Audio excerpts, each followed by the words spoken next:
I remember I remember the first time I really felt pretty. I was on holiday in some Italian city when this boy, he just held my eye for a little bit longer and I was curious why.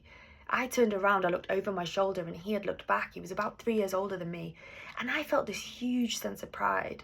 But man, I wish I'd never seen myself from the outside. Because one thing I learned at school early on is that you needed to be pretty to not get picked on, and I wanted to be safe. Of course I did, so I molded, I shapeshifted, I shrank, and I hid the parts of me that were pretty special. Frizzy hair, goofy teeth, everything that was less cool, and it worked.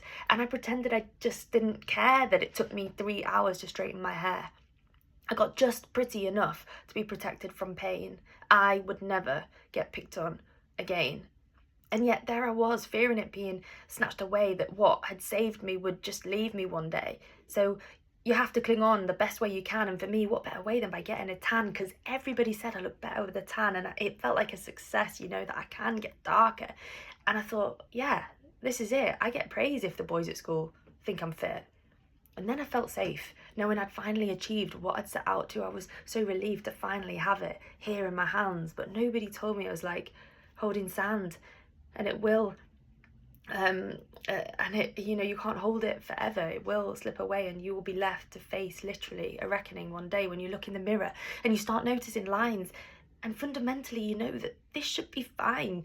Getting older was always going to happen, was it not? Why has this come to me as such a shock? But genuinely, I am in such a state of panic, and I find myself hoping that others feel the same, and it makes me obsessed looking at people's faces, comparing theirs to mine all over the place. It's insane. And wait, are they happy in their skin? Because I can't imagine that in the skin I'm in, which is mad to admit that I search in them to get the acceptance I can't source for myself just yet. Because I feel like unworthy that I haven't clung to youth. I feel like I've failed and my face is the proof. These signs of aging that I just can't abide, they make me feel like I need to hide, and suddenly being in public feels like a threat, as though people can see this kind of standard I've not met, that they are judging that I've let myself go, and I feel like I should have prevented it, Like less time in the sun, that was always my thing, and now I'm living with the consequences and everything that they bring. I don't recognise myself and I see someone else. I'm no longer pretty, left on the shelf. Wait, all this time I've been objectifying myself.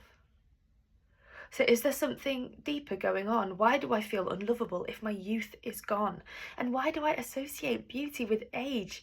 Like if I don't have youth, I can't have beauty. It fills me with rage because men, they age like a fine wine, a silver fox, whereas women, we get put in this rigid box of midlife, invisible, over the hill, and worse, it could have been prevented with just sheer will. But when I look at men's faces, they are normally haggard and not in a way that society deems as bad, and I'm terrified of becoming invisible, because being young made me feel like life was livable, and now I feel threatened, kind of don't know where my place is, and I'm searching online for ways to feel safe if I've aged badly. So I Google, and what comes up is page after page of ways to nip and tuck, and places to pull and to gua sha and to suck you in and to tweeze and massage and pluck, and where to place Botox to lift the brow, and where to inject the smile line to erase it somehow, and use this cream. It truly turns the clock back. But guys, I'm afraid that this is a trap, because this message truly, it doesn't feel good. I want to accept myself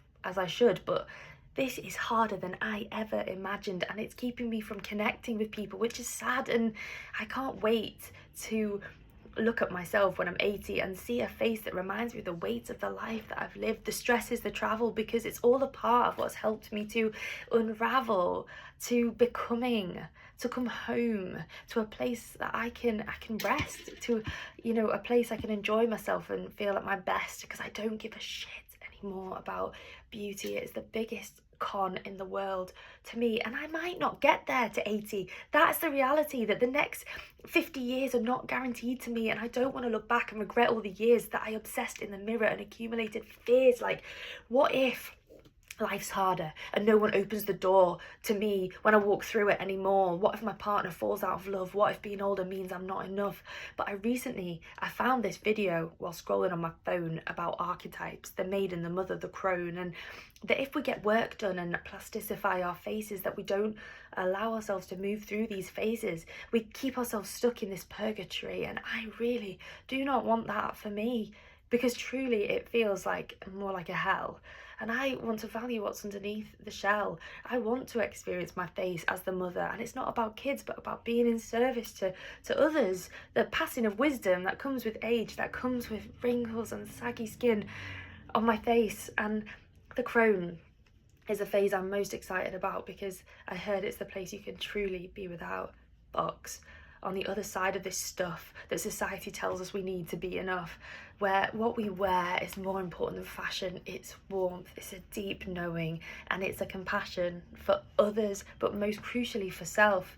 Now tell me, that isn't the best kind of shelf to end up on, and I will rest there with pride, and I will have those I love by my side, because my worth is not determined by my face. It says nothing about my inner world and my grace.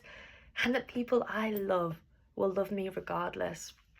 But man, this societal stuff is not harmless, because we were already left on the shelf anyway, without our consent. We didn't get a say. We were just put up there to be gawped at by men, comparing ourselves to each other and wondering when we'd be chosen, and then life could begin. But I choose me, deeply, from within. So I will pick out my very own shelf, because finally I choose myself.